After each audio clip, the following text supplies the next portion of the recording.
This year, the Nobel Prize in Economics, officially called the Sverige Riksbank Prize in Economic Sciences in memory of Alfred Nobel, was awarded to three remarkable scholars. Half of the $1.1 million prize went to Joel Mokyr, while the remaining half was shared between Felipe Aghion and Peter Howitt. Together, their work explains one of the most important forces behind modern prosperity: how innovation fuels long-term economic growth. We'll get into why the prize was divided this way in a moment, but first it's worth noting that while the money is significant, the real reward here is the recognition, the kind of honor economists spend their entire careers working toward. What earned these three scholars this distinction is their ability to explain something fundamental: the unprecedented economic growth of the last 2 centuries, and how technological innovation has been the driving force behind it. Ever since the Industrial Revolution, new technologies have transformed how we produce goods, run businesses, and improve daily life. They've helped create massive increases in output, higher incomes, and living standards that would have been unimaginable a few generations ago. Most people with even a basic interest in history or economics know that technology boosted growth. That part isn't groundbreaking. What is groundbreaking is how these economists showed that this kind of rapid compounding technological progress is actually unusual, not something that just naturally happens. And more importantly, they revealed the specific conditions required for this engine of innovation to keep running. Even though the committee insists the timing was purely coincidental, this year's Nobel Prize couldn't be more relevant to the economic challenges we're dealing with right now. From the disruption that AI could unleash on entire industries to the slowdown in innovation caused by companies that face little real competition, the themes behind this award speak directly to issues shaping our world today. By understanding the work of these economists, we get a clearer picture of what made modern society hundreds of times wealthier than it used to be, and what might threaten that momentum moving forward. So, that raises a few big questions. What allowed technological innovation to snowball so quickly in the first place? Is this rapid progress always beneficial? And are we beginning to lose the key ingredients that made this unprecedented growth possible? Once we explore those ideas, it's also worth touching on some of the debates and controversies surrounding this year's award. Learning to code is easily one of the most valuable skills you can pick up today. But let's be honest, trying to grind through a giant textbook or a marathon YouTube playlist isn't exactly inspiring. That's where boot.dev comes in. Instead of feeling like a class, it feels more like a game. You learn back-end development in Python, SQL, and Go by building real projects, the same kinds of tasks you'd tackle in an actual developer job. And if you ever get stuck, boot.dev gives you Boots, an AI guide that offers hints, asks follow-up questions, and helps you solve problems without giving you the answers outright. It's surprisingly addictive, almost like having your own on-demand tutor. They've also added something called the Training Grounds, which is basically an endless feed of coding challenges you can work through until the concepts start to click. As you go, you earn XP, level up, and unlock achievements, so the whole experience feels motivating instead of overwhelming. All the lessons are free to read and watch, and if you want the interactive coding environment, AI assistance, and game-like progression system, you can upgrade with a paid membership. They even offer a 30-day money-back guarantee. So if you've been thinking about learning to code, or boosting the skills you already have, check out boot.dev and use my code economics for 25% off your first year on the annual plan. Beginning in the mid-1700s, the Industrial Revolution transformed the world's economy at a pace that, historically speaking, was almost instantaneous. In just a couple of centuries, a tiny window in human history, global wealth multiplied hundreds of times over. The average person today is dramatically richer than someone living only a few generations back. And it wasn't just wealth. The world's population surged, largely because new technologies, mechanized farming, breakthroughs in soil science, improved water systems, made it possible to sustain far more people than ever before. This new wealth also opened the door to goods and services that were simply unimaginable in earlier eras. Even the richest medieval kings couldn't buy antibiotics, electricity, refrigeration, or any of the everyday conveniences we barely notice now. Of course, technology is at the heart of all the progress we've experienced, But one of the first myths this year's Nobel winners push back on is the idea that major innovations barely existed before the Industrial Revolution. In reality, breakthroughs were happening constantly. The printing press, advances in shipbuilding, better navigation tools, early mechanical devices, improved farming methods, even meaningful medical practices. They appeared far more often than most people assume when thinking about the pre-industrial world. The issue wasn't a lack of invention. The real puzzle was that none of these improvements led to the kind of long-term, sustained economic growth we've seen over the last 2 centuries. So, naturally, the question became, why not? Joel Mokyr, an economic historian who received half of this year's prize, spent decades digging into this exact puzzle. What he discovered was surprising. Some pre-industrial civilizations were incredibly inventive, often more so than their neighbors. Yet, despite all that creativity, they weren't noticeably richer or more advanced. His explanation was simple but profound. People were great at discovering techniques that worked, but they rarely understood why they worked. Mokyr described the pre-industrial world as a place of engineering without mechanics, iron-making without metallurgy, farming without soil, science mining without geology, water power without hydraulics, dye production without chemistry, and medicine without microbiology. In other words, innovation existed, but understanding didn't. Artisans and craftsmen stumbled onto effective tools and methods, but because they didn't grasp the science behind them, they couldn't systematically improve their ideas. Eventually, every industry hit a ceiling. Take materials science as an example. Blacksmiths could forge impressive weapons and tools. They knew that heating iron over coal or charcoal made it harder and more durable. But they had no idea this happened, because carbon was entering the metal's crystalline structure. Without that scientific insight, all they could do was experiment blindly. They couldn't intentionally design better alloys, even though steel would later become one of the most essential materials of the modern world. Today's global economy would collapse without specialized steels. Yet early metal workers were limited to trial and error. This lack of deeper understanding also made investment risky. Without a scientific foundation, trying to create a stronger alloy wasn't much different from trying to turn lead into gold. Both seemed equally speculative, bordering on fantasy. And that, Mokyr argued, is why pre-industrial innovation rarely translated into sustained economic progress. Discovery alone wasn't enough. True, long-lasting growth required people to understand the underlying mechanics so they could build on their progress intentionally, not accidentally. So, what actually triggered the Industrial Revolution? The common explanation is that humanity eventually reached a critical mass of inventions. And once enough breakthroughs piled up, everything suddenly accelerated. Some people point to the steam engine as the defining spark, the machine that powered early industry. But Mokyr pushed back on that idea. He argued that the real catalyst wasn't a single invention, but a shift in society itself. One of the biggest changes was the growing connection between people who understood theory and people who worked with their hands. Think back to ancient Greece. They had brilliant mathematicians and philosophers, but those thinkers rarely interacted with craftsmen or laborers. Their ideas didn't flow into practical work, and practical workers didn't influence theoretical breakthroughs. So the fusion of knowledge never really happened. That finally began to change during the Enlightenment in 18th century Europe. For the first time, scholars, inventors, tinkerers, and builders were interacting more freely. Ideas could move in both directions, from the classroom to the workshop and back. In the UK, this effect was even stronger. A structured apprenticeship system meant tradesmen learned both the hands-on skills and the scientific reasoning behind them. And once trained, they passed this combined knowledge on to the next generation. That merging of understanding and application is what truly set the stage for the modern world. It allowed technology to compound instead of stagnate.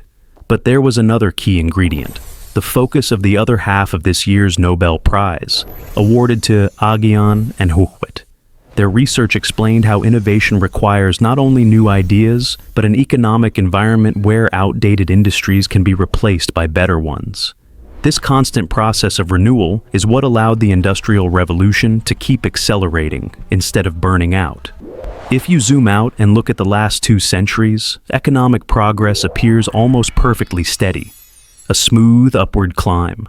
But underneath that calm surface, the real story has been non-stop change. One breakthrough replaces another. Water wheels and horsepower gave way to steam engines, which later lost ground to internal combustion, and now those engines are being challenged by electrification.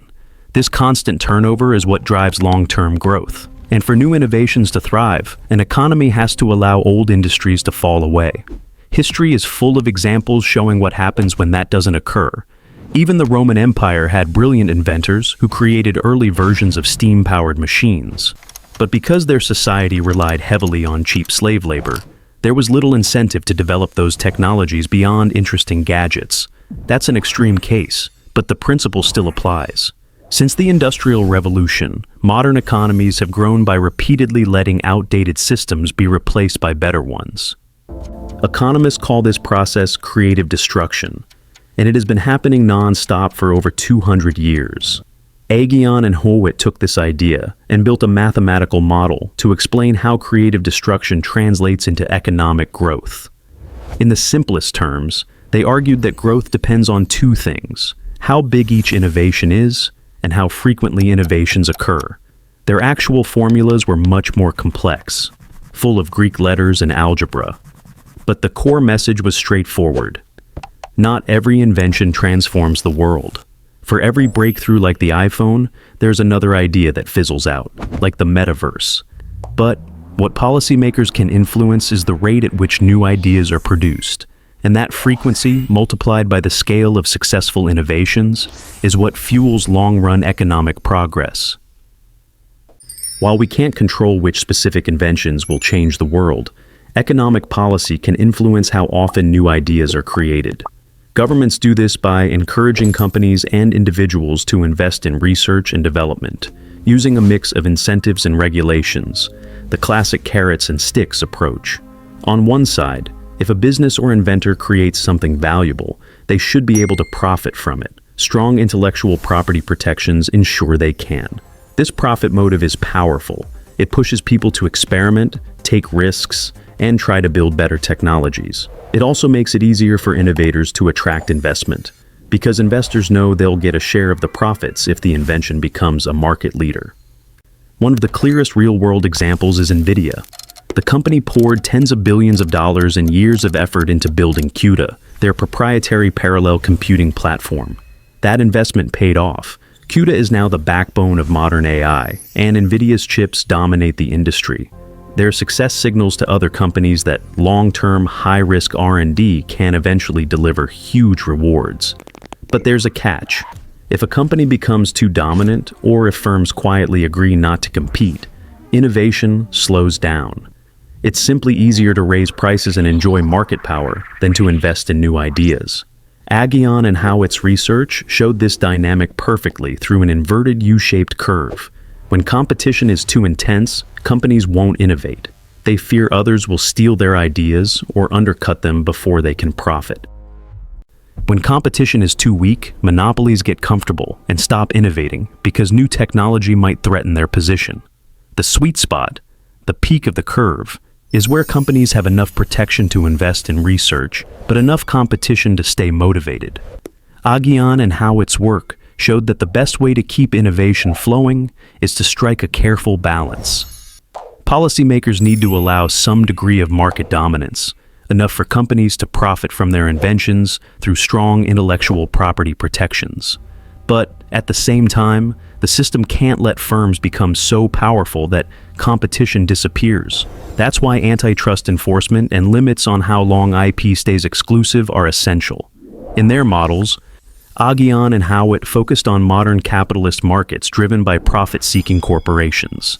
But Mokyr, and many other economic historians, would argue that the same logic applied centuries ago.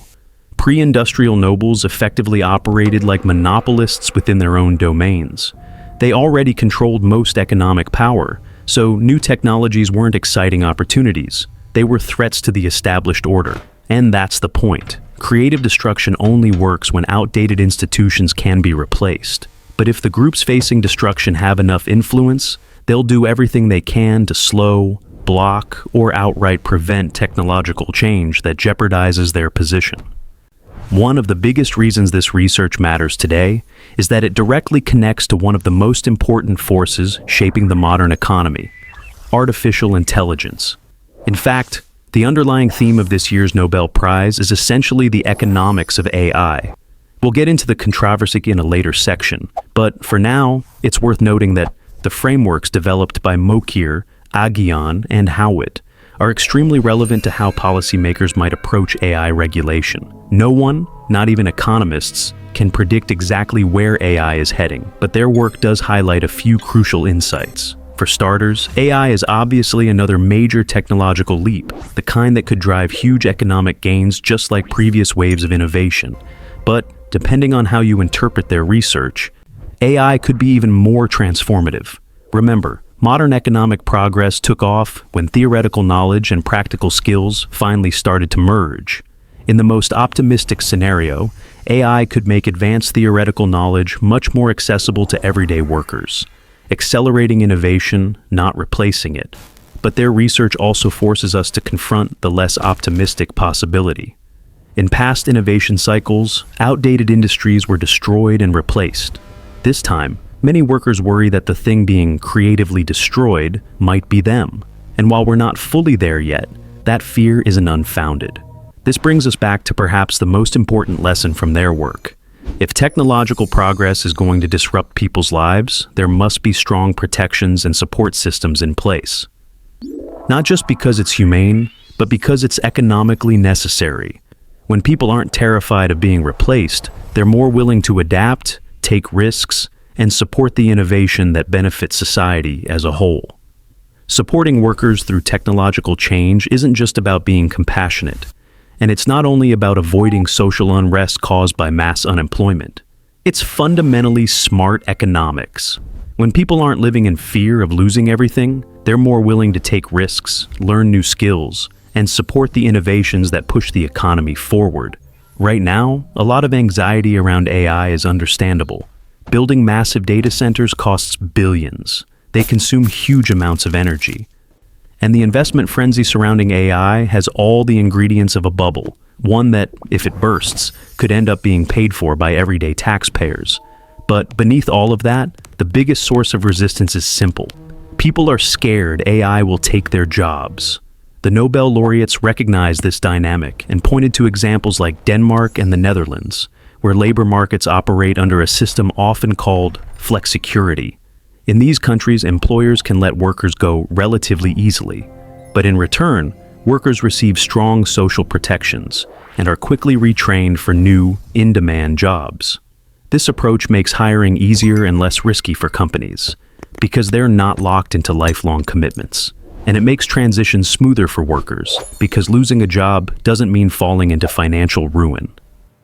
Even before AI became the center of global debate, the laureates emphasized how essential social safety nets are for keeping innovation alive. Creative destruction only works when people feel secure enough to embrace change instead of fearing it. These were the major takeaways from their work in the context of today's AI revolution. But if we dig a little deeper, there's more going on beneath the surface. The Nobel Prize often recognizes research that spans decades, and this year's winners are no exception. Much of their foundational work was published back in the early 1990s, long before modern machine learning took off. Yet, ironically, their insights about intellectual property and innovation are more relevant now than ever.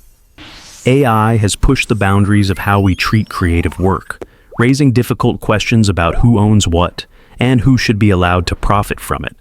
And this goes far beyond fairness. If creators, researchers, and inventors can't earn a living because their work is instantly scraped, copied, or absorbed into training data sets, then eventually they'll stop creating. That's not just bad for artists and innovators, it's bad for economic growth and society as a whole.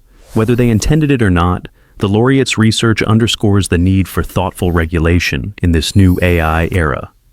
And, as a bit of accidental poetic justice, the committee awarded the prize to Mokyr, a scholar who famously critiqued the dangers of knowledge without understanding, in a year dominated by debates about AI systems that mimic knowledge while lacking true comprehension. Completely unintentional, but pretty perfect. Now, we get to the more complicated part. the controversies surrounding this year's Nobel Prize.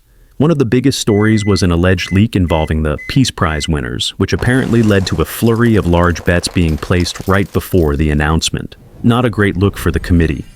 But honestly, it's an even bigger commentary on how quickly society turns everything into a betting opportunity. Maybe we shouldn't turn every major event into a casino, and these problems wouldn't happen, but that's only the surface level issue. There are deeper structural questions about the prize itself that are worth mentioning. And just to be clear, this isn't a criticism of the winners. In economics, these three laureates are extraordinary thinkers. And from what I know of the other categories, the scientists honored this year are equally deserving. The problem isn't the recipients, it's the format of the Nobel Prize. The idea of a single lone genius making groundbreaking discoveries on their own just doesn't match how modern science works. Today, major breakthroughs usually come from huge teams, long-term collaborations, and global research networks.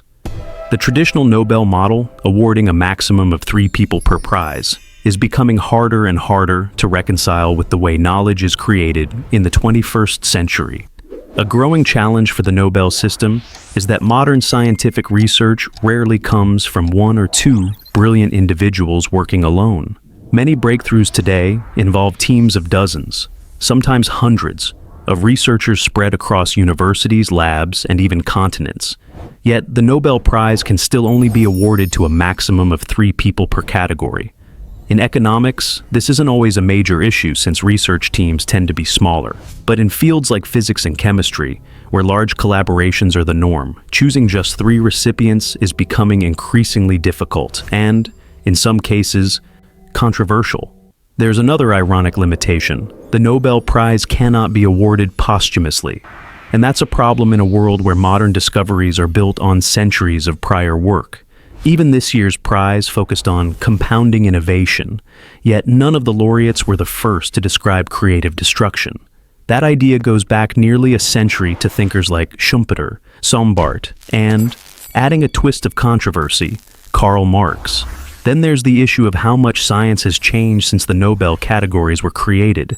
Economics wasn't even part of the original set of prizes, which is why the award is formally called the Sverige Riksbank Prize in Economic Sciences, in memory of Alfred Nobel, rather than a true Nobel Prize in Economics. And the gaps are becoming even more apparent.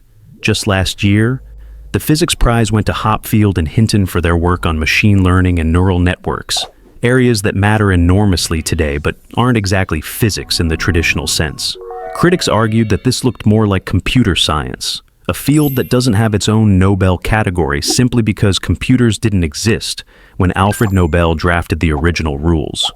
At the end of the day, none of these criticisms take away from the very real accomplishments of this year's laureates, or any of the winners in the other scientific fields. Their contributions are significant and absolutely deserving of recognition. But raising these issues does help put the prize into context, especially for people who dismiss it without understanding how complicated modern scientific work has become. It's also a good reminder that most breakthroughs today come from large teams of talented researchers who may never get the spotlight or the awards they truly deserve. Prizes like the Nobel are meaningful, but they shouldn't be the reason anyone chooses a career in science or economics. And if you're interested in learning more, we've put together a playlist covering all the economic sciences prizes going back to 2022. You should see it on your screen right now. Thanks for watching. See you next time.